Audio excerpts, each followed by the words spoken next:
morning, class 11. So today we will start the section where fluid will be in motion. Actually, we were discussing the chapter 10, that is the mechanical properties of fluid, and till now we have discussed about all the properties of fluid when the fluid is in static condition. Now from here we will be talking of the properties of fluid when the fluid is in motion. So when the fluid flows, so let us at first talk about the liquid. So when the liquid flows, we can think that the flowing liquid is made of different layers. Suppose this is the pipe, boundary of the pipe through which the liquid is flowing, So this liquid can be considered as section of different layers. This liquid can be thought that different lamina, these layers, different lamina of the fluid is flowing through the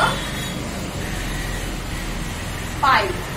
To distinguish the boundary, I am drawing this lines. Okay. So if in some liquid,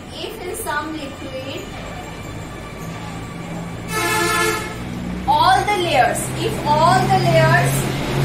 are flowing with same velocity, if all the layers are flowing with same velocity, then the velocity profile, this is the cross section of the pipe. Vertical cross section of the pipe through which you can see the layers of liquid of one single liquid is flowing. So if all the layers are flowing with the same velocity, then the velocity profile of that liquid will be like this. It will be straight. The velocity profile of the liquid will then be straight. Okay? But if it is not so, if the different layers are flowing with different velocities, how?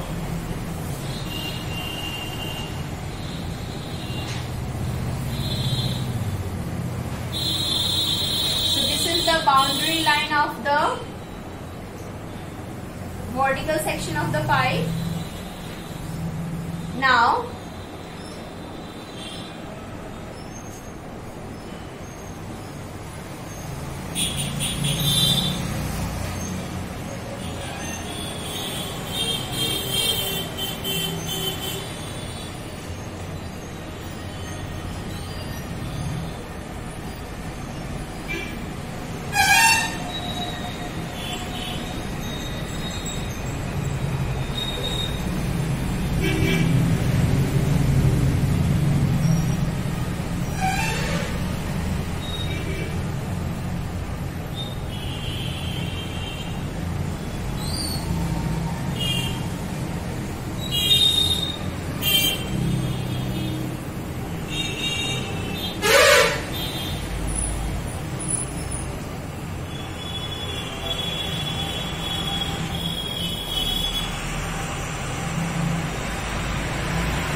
the layers cannot have same velocity, if the layers of the fluid cannot have same velocity, then the velocity profile, if the velocity profile is not a straight line, if you can feel the curve in the velocity profile, then this defines that all the layers are not flowing with same velocity. Then how they are flowing?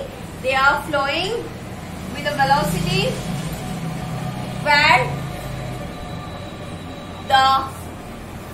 as you go away from the mid portion of the pipe towards the boundary, the velocity continuously decreases. So as you are moving away from the mid portion of the pipe towards the boundary, if the velocities are continuously decreasing, then these liquids have a property which is known as viscous property.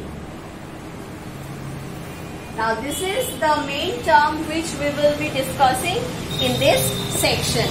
The property, the viscous property or the property of viscosity. Now if the curvature will increase, that means if the velocity profile will be more conical like this,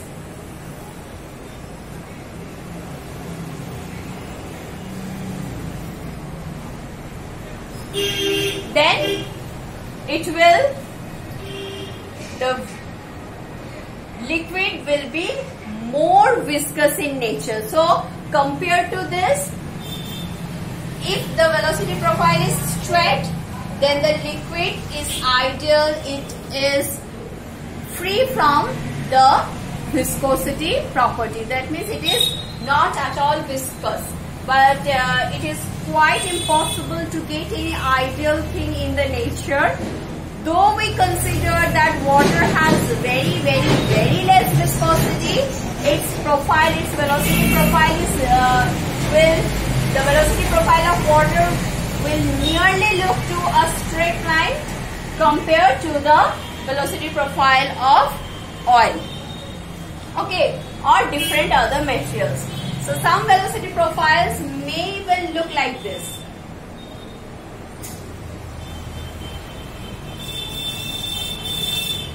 Some velocity profile may even look like this. So if the velocity profiles are looking like this, then you can easily say that the liquid is highly viscous.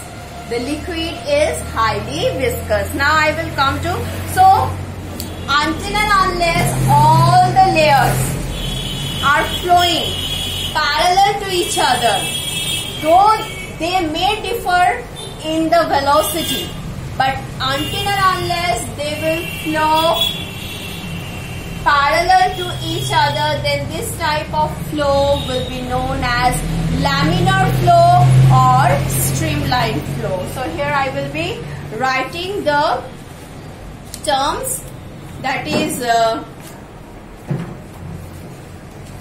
this type of flow will be known as streamline or laminar flow. Apart from this, there is one more type of flow. That flow is called the turbulent flow, where you can see turbulence. Then how that will look like? Suppose this is the pipe, and if you will be able to observe curl, if you will be able to observe curls in the flow, means like this.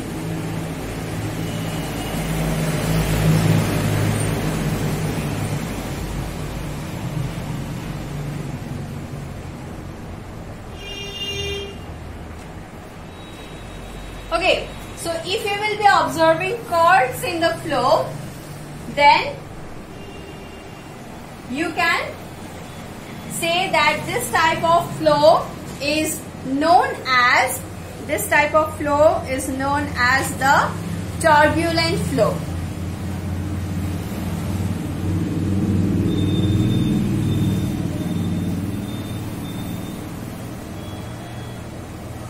So here today we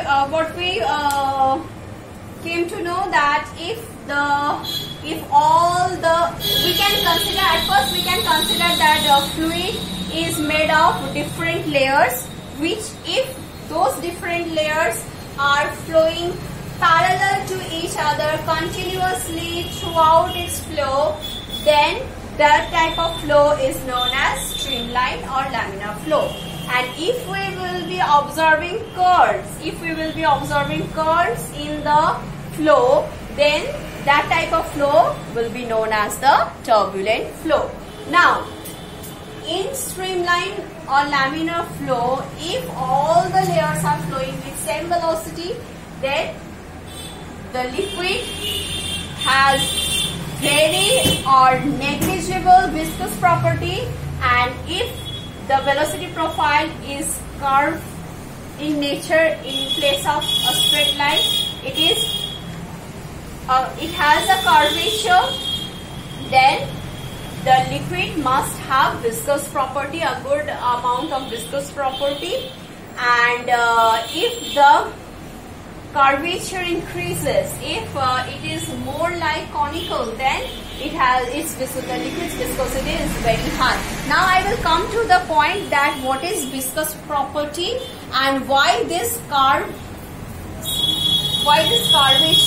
is observed.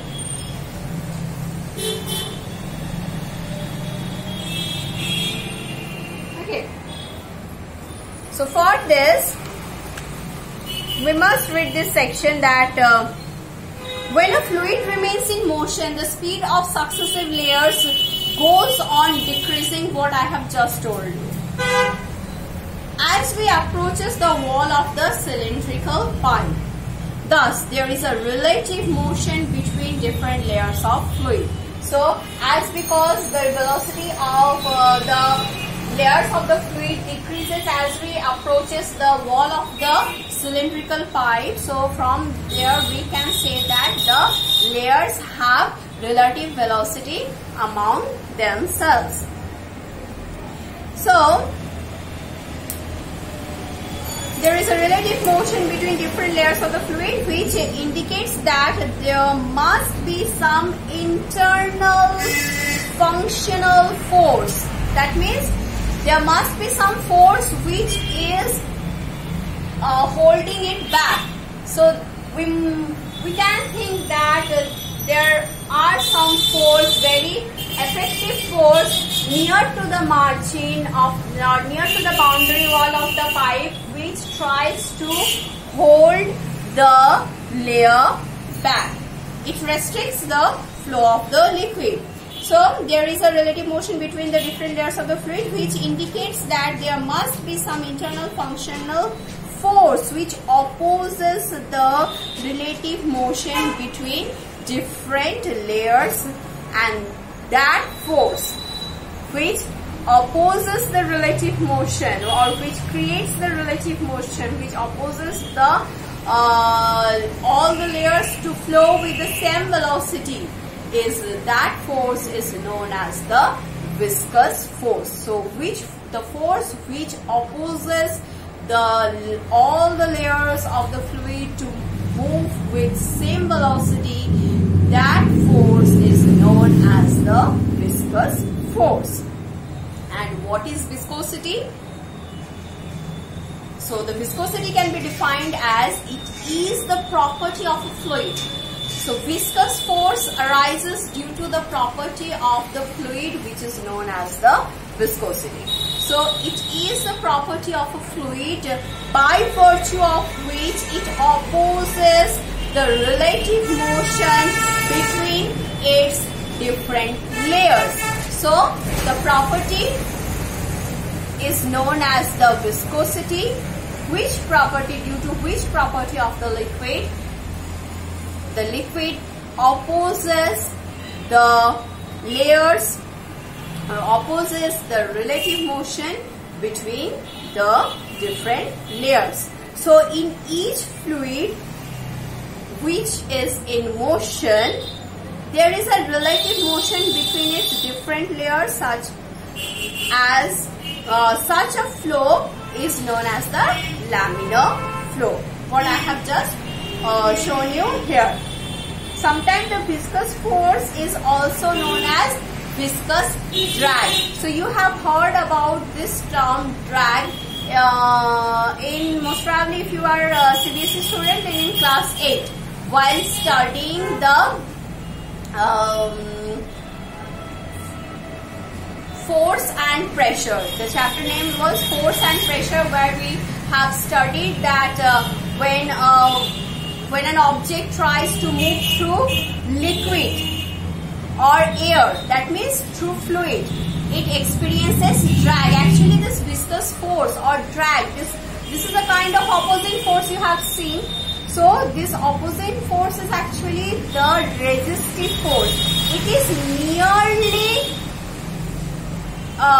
synonymous to the frictional force. It is nearly synonymous to the frictional force. Okay, it is not exactly a frictional force, but a frictional force is also a kind of resistive force, and this viscous drag is also a kind of resistive force. So here the viscous force is also known as viscous drag or backward dragging force. So which tries to disturb the motion of any fluid, so to maintain the motion. So one time what will come? If there will be no external force, the one time will come when the motion of the fluid stops, because the viscous drag is acting as the continuous resistive force. So you need to maintain one external force. How can we maintain one external force? By creating the pressure difference between 2 points, we can maintain one external force which will help the liquid to flow continuously. Okay, so to maintain the motion, an external agency had to overcome. So to maintain the motion, an external agency has to overcome this drag. This backward dragging force acts tangentially on the layers of the fluid in motion. Okay, so till now what we have learned there, when the fluid is in motion, the motion can be of two types. One is streamline or laminar, another one is turbulent. What is the difference between streamline flow and the turbulent flow? In streamline flow, all the layers of the liquids will flow parallel to each other, but in turbulent flow we will be able to see the curve in the motion of the fluid. Now in this streamline flow, if all the layers are flowing with equal amount of velocity, with same velocity, then the velocity profile will look like straight, and thus from there we can conclude that the viscous drag over there is negligible. That means the fluid is free from viscosity. It is an ideal fluid. But if the viscous drag is present, then the velocity profile will have a curvature or curve-like shape, which will determine that this liquid has a good enough. How the curvature will increase, how this curved nature will increase, with that we can conclude that the viscous property of that fluid is high, and from there we learn that the force which pulls, which hold the layers back, which does not allow all the layers of the liquid to flow with same velocity, that force, that resistive force, is known as the viscous force or the viscous drag.